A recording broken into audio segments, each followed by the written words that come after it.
Good afternoon, everyone. Really pleased to see you here. I'm Camille Crittenden. I'm Deputy Director of CITRIS and Co-Director of the Data and Democracy Initiative. We're really pleased to have Professor Ted Selker here to talk with us about voting accessible technology. I'll give a further introduction in just a minute after a couple of quick announcements. We're really pleased to have you all here in person, and I also want to welcome our web viewers. These Research Exchange talks are always live webcast to the other CITRIS campuses at Davis, Merced, and Santa Cruz, so we're happy to welcome folks who are watching from those locations as well as anywhere else in front of your computer, where that might be. I have a couple of upcoming events I want to share with you. One is on October 27th. We will have a representative from the European Union come to talk about partnership and funding opportunities in the Horizon 2020 program. This is a large funding program that's sponsored by the EU, and for the first time, U.S. organizations are also eligible to apply in partnership with other European organizations. So it's a fairly complicated program, and we're very happy to have someone here in person who can give us some guidance on that. That event will also be webcast. So take a look at the Eventbrite registration. That will be on October 27th at noon here in the auditorium. Shortly after that, on Thursday, November 6th, there's going to be a day-long conference called Enabling Technologies for the Next Generation of the Intelligent Energy Infrastructure.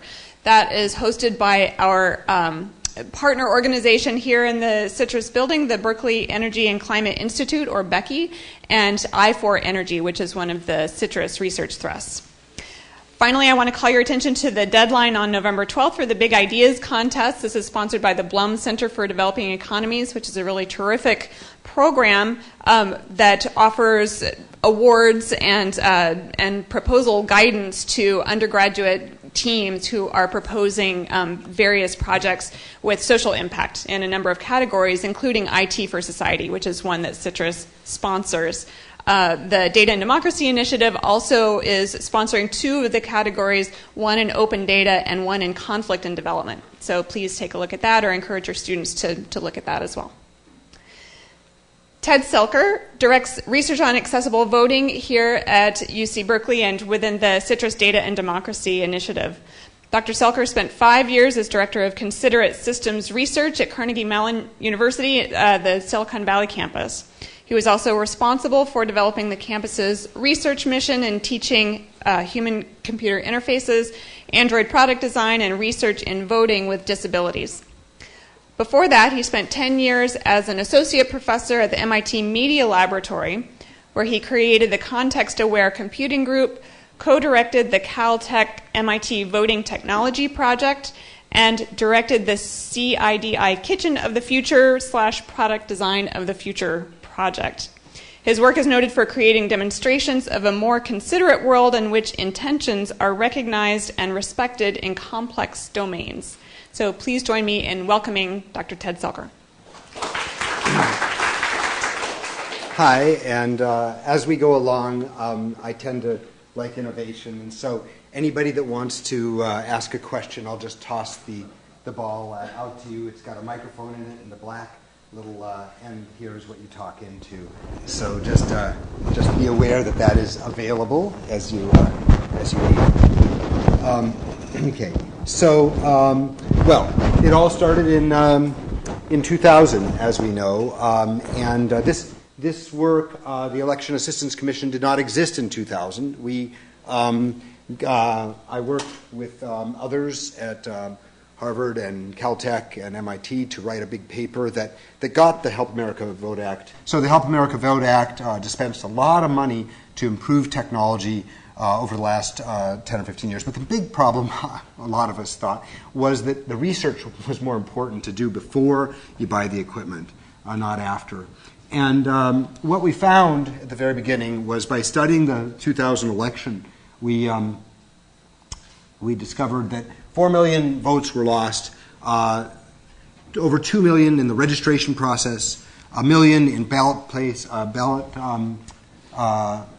design and polling place operation. These are things that we could actually find. These were smoking gun problems. Maybe there are other problems, but these are the big ones. So in working on trying to make new technology, I've worked in many, many places trying to solve these problems. Over the last 3 years, we've been very appreciative of money to spend on voting for disabilities, and Shama Hoke, one of the main programmers on the project, and Dan Gillette, one of the main researchers on the project, are here today as well. And so I'll just start off by talking about registration. Registration problems, there's lots of, you'd think that there's not that much to do. Well, you know, we find registration forms in the backs of trunks months after elections happened. And when you register somewhere other than the election office, whoever has taken your registration has to get it to there. And finally, you'll know you're registered when you get a card in the mail and stuff. But just the process of going online, which is what we do today, to do that is really important. And so we've developed a couple of different web-based things that can help with online activities in voting. And more and more, there are lots of them. The simple one we have is take any web page and help structure the activity on that web page, maybe as a step in, maybe you would improve it in the future, but it turns out that 14.5% of the registered voters have reading disabilities. That means that they read significantly below their intelligence level. And with those people, we have found in some of our work that we can reduce their errors by like 3 times by structuring the activity. And you'll see over and over again in my work that we're trying to structure people's activity if we can. And so this is one part I'll talk about. And the other one is that we just want to analyze a website and see how accessible it is, because people sometimes make mistakes about that. Now, I would love to run the demo. I'm not sure that I'll succeed because I have to stop this presentation to do it. But I'll tell you about it. What we did is we made a web app which you can just drag a window like this around and put them all over so that you'd step through these. And each time you've done one of these things, I'm a citizen, it pops with this arrow to the next one. So as a trainer, in a minute I can set up a website to see what it would be like if I design it to structure the activity by having this scrim and openings for the things I want you to pay attention to. By the way, in a study published in ACM Chi several years ago, we showed that if the scrim is not too dense, you can read everything on the page as fast as if it was not having this scrim and aperture. And in fact, you can read this as fast as if it's the only thing on the screen. So it's been very, very successful at improving things. In fact, IBM uses it in their operating systems. In any case, we've made a WYSIWYG tool for making these kinds of things. It's available online, and you guys can play with it. And for using it, you can go through an activity, and it steps you through the activity step at a time, hopefully making you make less mistakes. The second thing that we, well, here it is. There's a trainer mode for setting it up, and here's these corners where you drag and stretch it. And then there's the user mode, which allows you to be step through a step at a time. And the other tool that we made that is to help people is that we have just a simple web app that allows you to take any website and get this over on the side, and it shows you what color schemes are used. So instead of saying, you have to change it or whatever, it just shows you that, this blue on blue might be a bad choice. It's just going to be hard to read. And it shows you the font sizes. It looks like, most of the fonts on this thing are 13 point. Accessible sites should really be 16, 18 point or bigger. And then there's only a couple of font styles used on this website. We like that. And then the fonts are, these are the ones. But when you choose alternative text image selection on this interface, it shows you how much of the website is set up for allowing people that have disabilities to look at it. So, you know, having the alternative text that they can use their screen reader to read. And so this is a very simple, quick thing that shows small changes you could make. Just change the font, change the color scheme, add accessibility that you can do, and it just takes a minute or two to run. So that is one of the tools that we've made available. If you go to our website, you can try it, you can download it. They work on Chrome especially. And so I actually think that those are big steps that can make getting registration done online easier. And that is more or less how most interactions with the government are going, I believe, too. Polling place operations is a very important problem. And we see over and over again simple mistakes made by poll workers, well-meaning poll workers, and just physical setups of polling places and a lot of other little issues cause people to fail in their voting experience. So, you know, I say that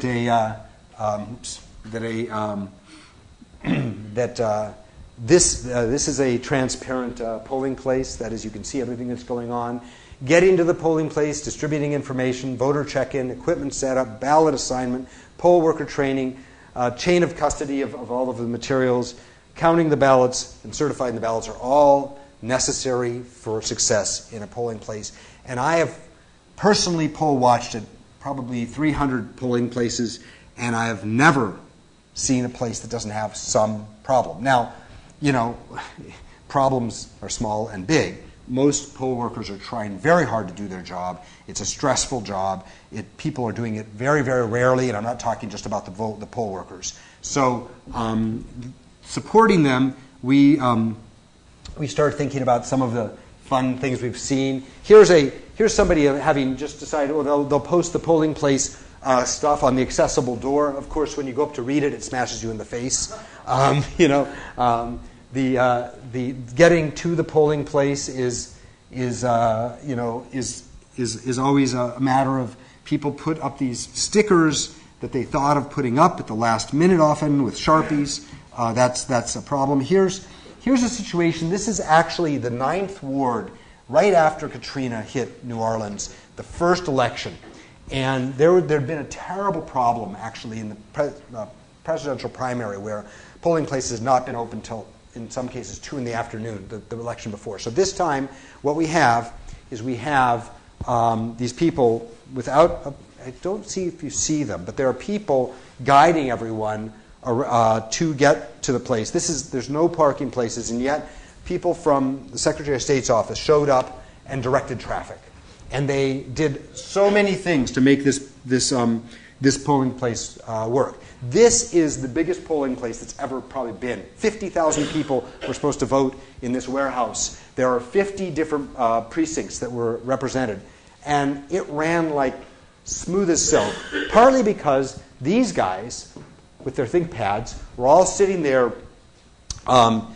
checking every polling, every person that came in, and then they have next to them a pile of paper of the other polling places they might have to go to, showing them the map to get there, showing them which polling place to go to, and there were no lines. Now, it was just after Katrina. There weren't actually 50,000 people that voted there, only 5,000. That's just about 5 times what normally you'd want in a polling place. So I was really excited about that. A typical polling place, though, is not quite that organized. People just tape things on the wall, on poles, and that's kind of how it feels. This particular woman was supposed to make a activation card, and she made them with this thing here instead of this one up here. So this one up here is what she was supposed to put in, but she put in that one. So for 2 hours, we had these are the people that aren't getting to vote for any of the local issues. You can see they're kind of not happy. That's because she'd given them the wrong ballot. And that kind of mistake can't be fixed. Once they voted with their ballot, unless they decide to spoil it, they don't get away with it. You don't really want to have a polling place where somebody across the room can watch the guy voting, how he votes. You should have privacy. This is a polling place in Boston where we have a lot of people helping each voter vote. Assisting people in voting is one of the major places where fraud occurs. Also, these lamps. This is 9:30 in the morning, and they've gotten the lamps set up. They didn't have them set up until 9:30, so that was a dark place to vote. So that just giving you kind of feelings for the problems you see. Here's somebody that's the way to get to this voting place is through a cafeteria. So here we have somebody posting that up there. You have to come in through the back, through the kitchen to get to this polling place if you're to be accessible, because the other place has a very long stairway. Here's some people coming to vote, and notice this signage down here. It seems kind of hard to get to look at if you're one of these people, there's no reason to have set it up that way. You want to set things up so that people can use the materials that are important to do. So we made something called the polling place support tool. And as I say, I have all these things running on here. I could demo them later, but I don't want to break the PowerPoint. Doesn't want me to change out in and out. So what we did is we made a WYSIWYG experience where you drag, just like an architectural thing, you drag registration desks and paths and the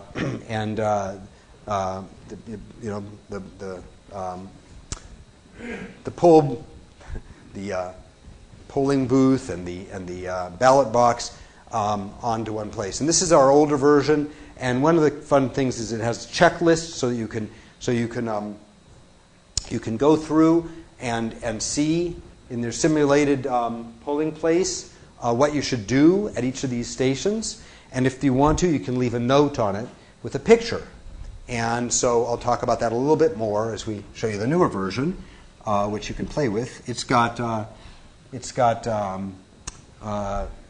has a look like this when it's all set up. These are electrical power lines and here's the outlets. And we've seen so many problems in polling places with electrical power.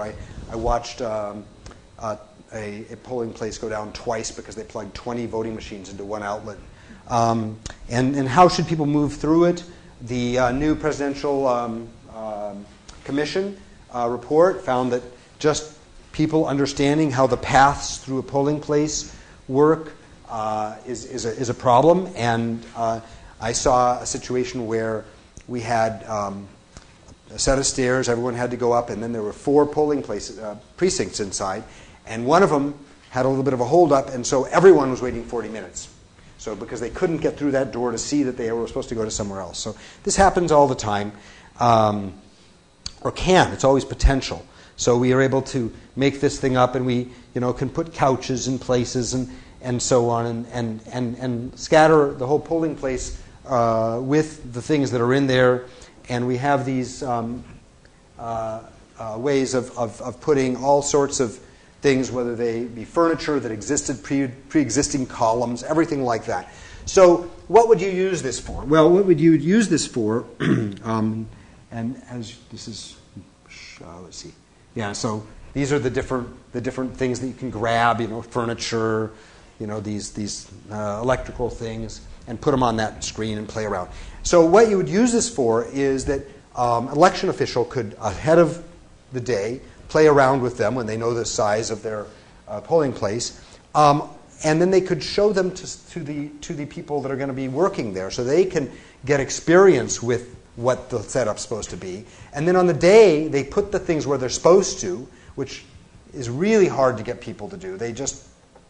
Everyone wants to be innovative, And then also, by having those checklists, instead of having a checklist, the checklist of things you have to check before the polling place opens is often 100 things. So if you have them attached to the actual device place in the room that you want to look, and you can go through that, now at least it's going to have a memory aid of place and thing you're supposed to think about. And then on the day of election, we can, if we have a problem with this system, I really hope that we'll get to the point where you put the note. You saw that note before I had a picture, and I started typing on it, and that note is then sent to central headquarters, and I want them to be looking at it. We haven't built this part yet, where they would then see that there's a note waiting for them on a picture of the polling place at that place. In 2000, there was a problem in LA, a lot of problems in LA, but getting through to central headquarters to report or ask about a problem was 40 minutes on the phone. Okay, that's not acceptable, right? You can't solve problems that way. It'd be really great if you could just glance at your map, see where the problem is, and address it immediately and send a message. I was actually in LA watching them do this process, and one of the things that I especially like about this tool that was missing there is they had a whiteboard. And up comes a problem, they write it on the whiteboard. And when the problem's solved, they wipe it off the whiteboard. Now, where's your audit trail? You'd love to know what problems happen so you can solve them for the next election. They had some, these guys have good memories, they remember all the stories, but this would be a way where we could put it all into one place and use it for all of these purposes. So this is a new app that I would love any of you to work on or try to get some place to try piloting. So these are some of the things that I think it can do, and I'm very hopeful that it will solve a lot of problems at the polling place, which is 1 million lost votes. Then finally, ballots. Ballots have all sorts of problems too, and we remember that there was a problem with the butterfly ballot in Florida where you had the people on this side of the page looked like they might be Democrat, but they weren't, and there's a butterfly ballot. People get confused. In fact, I did a study of, there was a ballot where the second race on the ballot was really small compared to the first race, and at that particular ballot, that was Sarasota, 2006, Sarasota, Florida, 13% of the people missed the second race, and it was especially weird that they missed it. A lot of people called it fraud. I ran 5 experiments to find out that what was wrong. The first 4 of them I found that there was no reason to miss the second one. That was because I'd given sample ballots to everybody. I'd given these sample ballots that you checked off what you did as you went along. Without that, people missed the second race because it was just a little thing at the bottom of the page. So back to our first demonstration I was talking about with those websites and what we're going to see in a minute. The idea of making sample ballots, pretending you're voting online, making a sample ballot, printing it out, and bringing it with you is the biggest single improvement you can do to make sure that you voted the way you wanted. In fact, just one more anecdote. There's a dear friend of mine, Don Merman, who's kind of a usability guy, maybe the best one, top or something. And him and his wife sat in a hotel one night doing their ballots, and then they exchanged to check on their work, and they each found an error in each other's work. So a lot of what we've heard of as people thinking they voted one way and seeing a different thing on their ballot, that flipping, we have another set of experiments a woman named Sarah Hill did, which shows that people, 0.5% of the selections you make on any ballot are likely to be for the thing next to it. So you check it, and that's what the sample ballot helps us with. That's one of the things the sample ballot helps with. So we're going to start with paper ballot improvements because it's become anathema to use anything but paper. Here, by the way, in New Orleans, there were 80,000 rejected ballots, and here are the reasons, the 11 reasons for all of them being rejected. It's very important when you do a paper ballot that you, whatever the rules are, whether you have to sign it, whether you have to have in their case, they wanted a notary to sign it with you, and so on, that you do all of those things, because otherwise they don't get counted. And that's one of the frustrating things about not scanning your ballot yourself. In fact, for paper ballots, if you do it in a precinct and you put in your own ballot, you have 0.5% more votes counted than if you take that same ballot and have it centrally counted downtown. We don't know all the reasons, but it's not a good story. So it's very, very important to be careful about how you handle your ballots. So what we what we did when we found out that electronic voting was going to be a problem is thought about how to bring those same ideas that we'd been talking about, the ideas of structuring activity. And we started realizing that not only the 14.5% of people that have reading disabilities are important, 6.5 to 7.5% of registered voters have short-term memory problems. And that's not counting the million people that have sight loss and another million people that have tremor problems. So this is about the 10th version. Poor Dan and I, Dan's labored long and hard with me on this. This is a magnifying glass that sits over the ballot, and the illumination is probably as important as the magnification, and the fact that it can move along allows you and forces you to kind of move in a structured way through the ballot. And that's the most important thing to me of the whole item, is making people go through it in a procedural way so they don't miss a race, so that they focus on one thing at a time, so they know that this box has to do with this text. All of those things, like I said, we've made 10 of them. I even sold. This one here is a remnant of one that Inclusion Solutions sold for a little while, which is nowhere near as good. You have to be able to write under it. Your tremor problems go away when you're not holding it in your hand.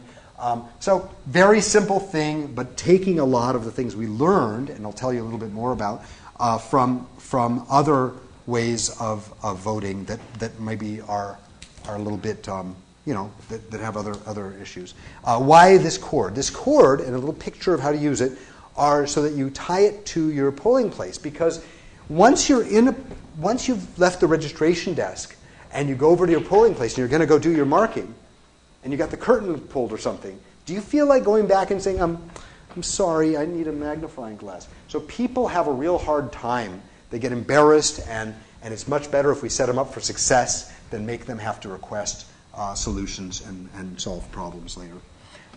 So that is what we did with paper. Now, audio is a completely another thing, which is amazing. So a lot of the solutions for people that are sightless have been around audio. And what's disturbing about audio is that audio voting takes typically 8 times as long to vote, 8 to 10 times as long to vote as voting any other way. Press arrow for forward. Press Ted Selker, Democrat. Press arrow for forward. Press back arrow for back. You press it. Presidential race. Press forward for candidate. That's how slow it goes. I'm almost repeating words I've heard. So what we did is we considered a whole lot of things. And one of the ones that we had a success on, it was published this year at CSUN, was ways of thinking about how to do write-in. Now, write-in on your phone all day long, you write in Schwarzenegger and it fixes the spelling, you're all done. Well, when you're writing in for an election, you don't want a computer to be rewriting or fixing spelling or anything. That's kind of what would be called fraud. So you have to spell it out yourself.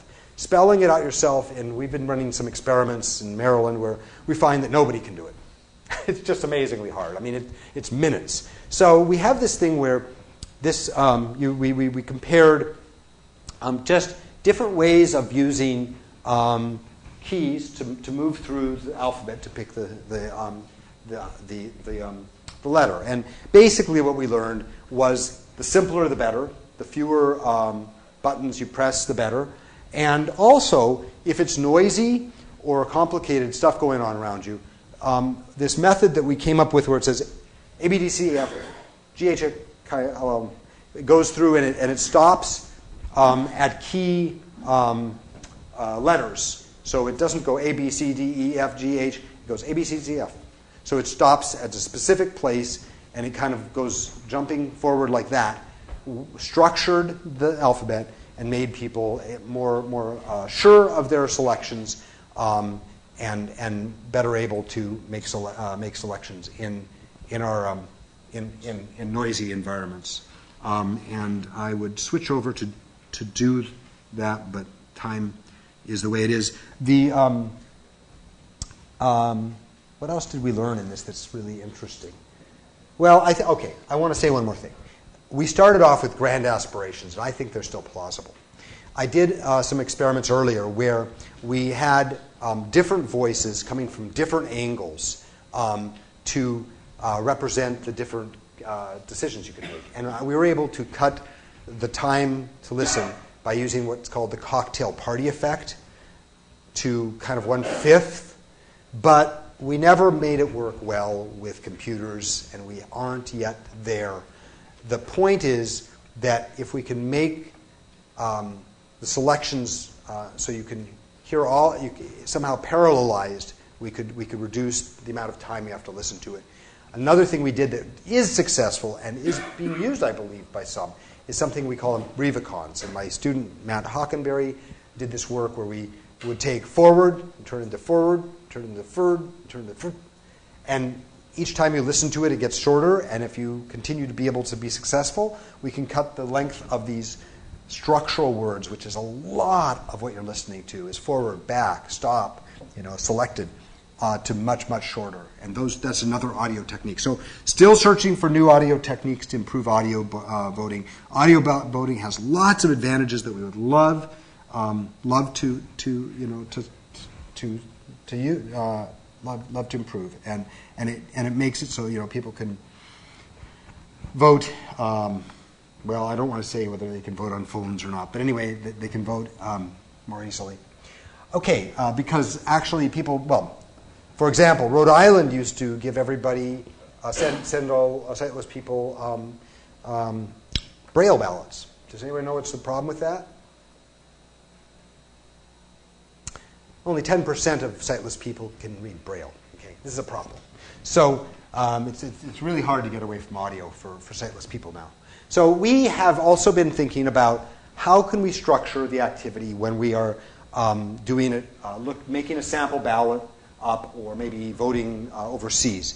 And so we have a couple of different things going on. This is an overview of all of the races that are on this ballot, and here is one that I've selected. And this is our idea of how to make what we call a low error voting interface. So this is an early one where you can see that somebody has voted on this. They are voting on this race and made a selection. You can see that.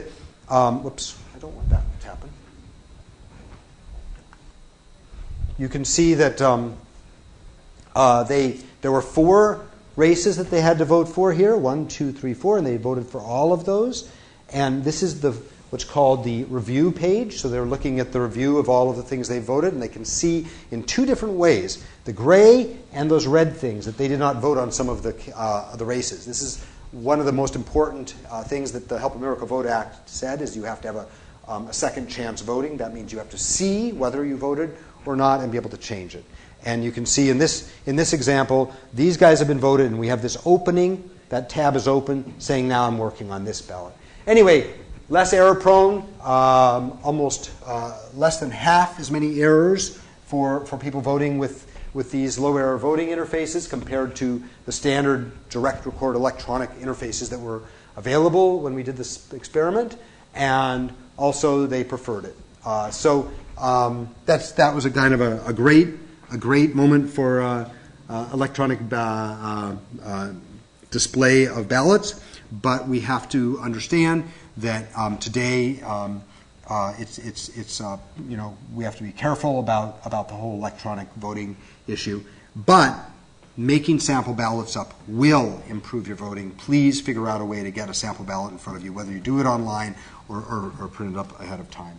And basically, as I've been going through, I've been talking about a whole range of techniques and technologies that I've been trying to develop around all of the problems that we know of for people with disabilities voting.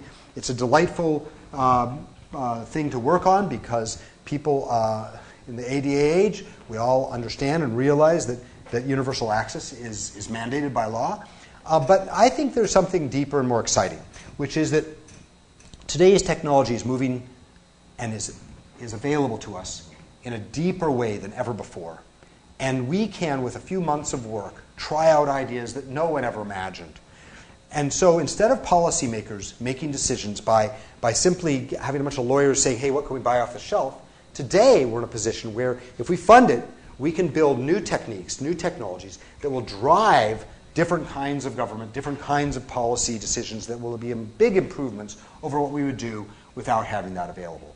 And so what my current theme when I go to Washington and I talk to people is to say this kind of funding, where you fund technology, this is the report on the 3 years of work, where you fund the kind of new kinds of techniques development is the way of making policy decisions that are going to matter to the world.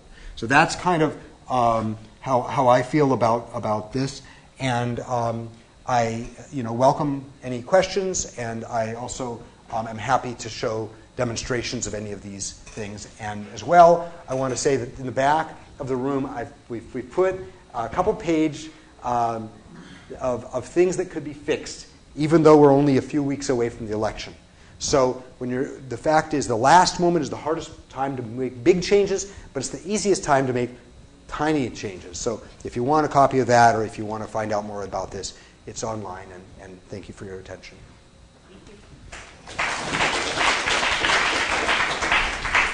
Thank you, Ted. So we have time for a couple of questions. Oh, yes. That's right. Yeah. So here, your job is to put that down, or I'll toss it out. Who wants a question? Into the black end. There. Hello? Yeah. Yeah, it's working. Okay. It is working. It is working. Yes. It's working, but I think they might have turned it off. No, it's working. I can hear it. You can hear it, but what about the people in the I can other hear it in the campuses? audio. So please just ask your question. Okay. So I'm wondering whether the techniques for making voting more accessible couldn't also help make voting more inaccessible when used by people who wish to make it more inaccessible, sort of analogously to, let's say, redistricting, where you have theories of optimal redistricting, but it's also something that is used as a political tool. Very good question. The question is whether people can use these accessible, making things accessible, a negative for people that don't need accessibility. We have not seen that. It could be, I guess people can do all sorts of nefarious things. That has not been one of the ones that they've tried. To be quite frank, what we found was that when accessible machines were available to everyone, the accessible machines got used by the people that needed them, and when they became only available to people that needed them, people did not vote on them. So we actually found the reverse, which is when we take the accessibility, when we take away the universal access, we've had more trouble with accessibility than when we made it universally accessible. So these are great techniques to improve the machinery or the mechanism for voting. But I see more and more that we have another problem in this country, and that is like the semantics of how do voters make decisions. And I'm really appalled by some of the propaganda I'm getting. Proposition X, don't get fooled. It's bad for children or it's bad for small business. And it's a very good question. Right. Propositions about. Yes. How can we really make sure that more of the people understand what's going on so they can actually make a rational decision? Sure. Yeah. So the question of how do we design e-democracy is a very exciting question. And when I first got involved with voting, I went and I started talking to my colleagues at Harvard and Caltech that I was working with about that, and they said, if you start trying to change the way that people make decisions based on voting, you are committing fraud. So what can we do? We can make mechanisms for making proposition language accessible, and we have been trying to work on that. You can make it so that but as soon as you start saying, I'm going to change democracy so that we have to change the way lobbying works or the way information is disseminated, you're working in a different area. It's a great area.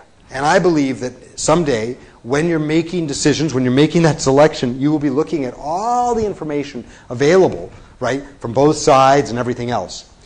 League of Women Voters recently did a very nice piece of work around when you give people both sides of the decision, what happens to their decisions. And unfortunately, they found that often it's easy for them to get more strident, but that's another topic. Is there any other questions? That's it. It doesn't work. So a lot of jurisdictions, including some states, have gone to all mail-in voting. And a lot of people, even in states where they could go to the polls, are choosing to vote absentee. Sure. So I'm wondering if you shouldn't be putting a lot more time into making those processes easier or more effective, rather than working on polling places, which are, I think, on their way out. Yeah. So thank you. So the question is, are polling places on their way out? And certainly until 1896, people didn't have private voting. And the fraud, the major source of fraud in this country is from absentee ballot design. It's the number one place that fraud has occurred historically. It is much cheaper. That's a good thing about polling people at home. It's more convenient, some people think, but it is not safe. And the way we are doing it now, and in that list there are a couple of things that can be done to improve it. Quite frankly, I think a lot of them happen on cell phones to give you the privacy that would allow us not to have your wife voting for you, or you voting for your holding a gun to your kid's head when he's filling out his ballot, or just losing the ballot. So it is a very disturbing thing. It is the biggest breach in security we know of. Is this absentee balloting? There are people serving time in prison for abusing it, but it has 17% of the country now does it. It's mostly an epidemic on this this side of the country. Any other questions? Wow, exhausted. Do you have one? So if you could make just one recommendation to local election offices about the upcoming election, what would you recommend? Set up your polling place ahead of time and have the poll workers come and visit it and act like they're voting. That is the number one thing that you can do to make sure that you are set up.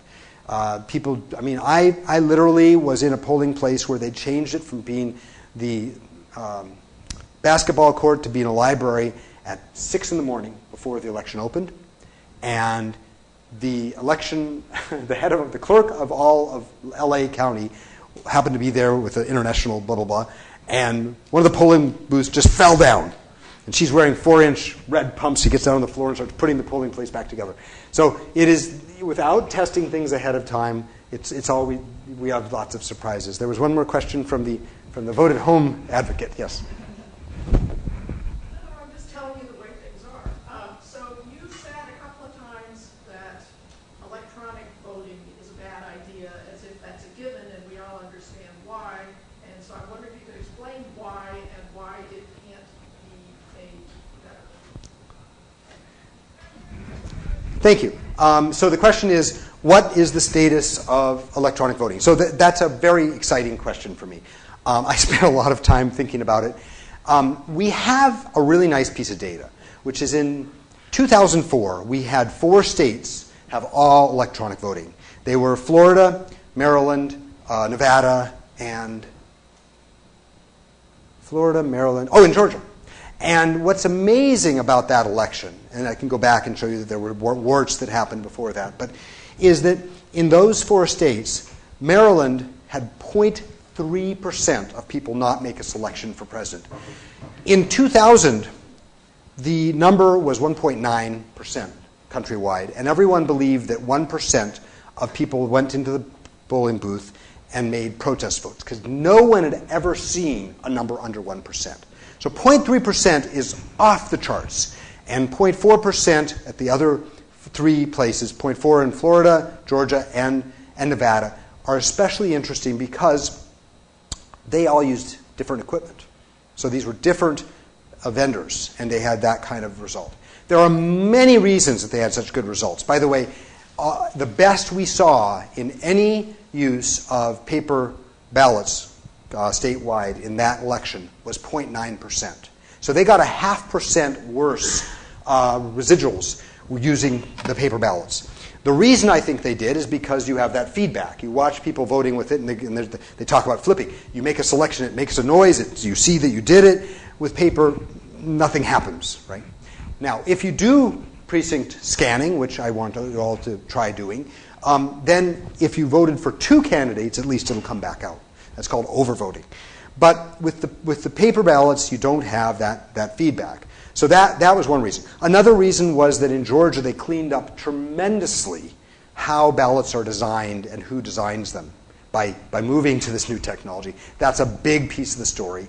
In Florida, they had they deployed 700 people around the state to supervise making sure people were setting up and using the voting machines correctly. That was a big success because in 2002 it was a kind of a mess the way that they did it. They had all sorts of different technologies and all sorts of ways of setting it up, and they had some terrible problems.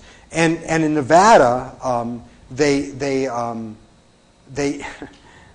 there's another part that I could get into. I don't know if I should. Is the paper trails, but in any case, the electronic voting machines can help just for the usability reason improve. That's even without these fancy techniques I was talking about. I was talking about techniques that should reduce that residual even further.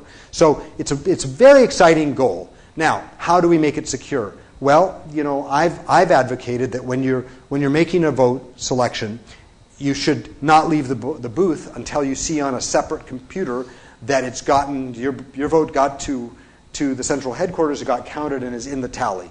Now, when I leave the booth, I'm not sure that I should be seeing such a thing, but that is one of the suggestions I've made, is that we can do new and better things to validate, verify, and that your votes are actually being counted, are being used by the way that they're supposed to, and so on. People have been concerned about fraud. And unfortunately, we've seen fraud with scanners. We've seen it with paper. I don't know that we have validated demonstrations of fraud with electronic voting machines, but it is, of course, a concern.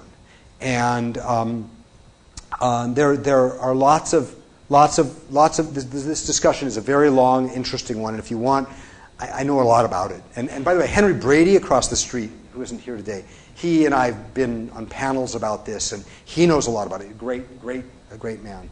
Yes. One more. Oh, yes. Okay. Yeah, there you are. I'm a legal assistant of Switzerland, and for many years now, I've been electronically voting from my office, yes. from my home. Seems to be no problem. Yes. Now, do the Swiss have so much better software? Are they more trustworthy or just naive? Yeah, no, all of the above. I actually was on a panel at the. So I helped put together a workshop at the Swiss consulate in Washington, D.C. a few years ago, where we talked about what you guys do. One of the lovely things that goes on in Switzerland is that they vote all the time, like every 9 weeks. And so people are used to it. There's a rhythm, and people make less mistakes, I'm pretty sure, because of that. Estonia's had incredible experience with electronic voting. Brazil, using electronic voting machines, reduced their fraud from... Anyway, it was astronomical. It was large, double-digit portions of the votes were just fraudulent until they put into place this very nice voting system that they had very good checks and balances for the way it was made, designed, and deployed. They started this in 1996. They were down to 0.1% by 1998 of people didn't vote electronically, even up the rivers and in Amazon and so on. So there are examples, and Estonia and Switzerland are at the front of this charge, and we haven't had either of them go down for denial of services attacks. Maybe our friends that have big funding in security will go forward with it. I don't see Professor Wagner here today, but anyway, I'd like to talk to him about that if he wants. Okay. Good. Thank you very much.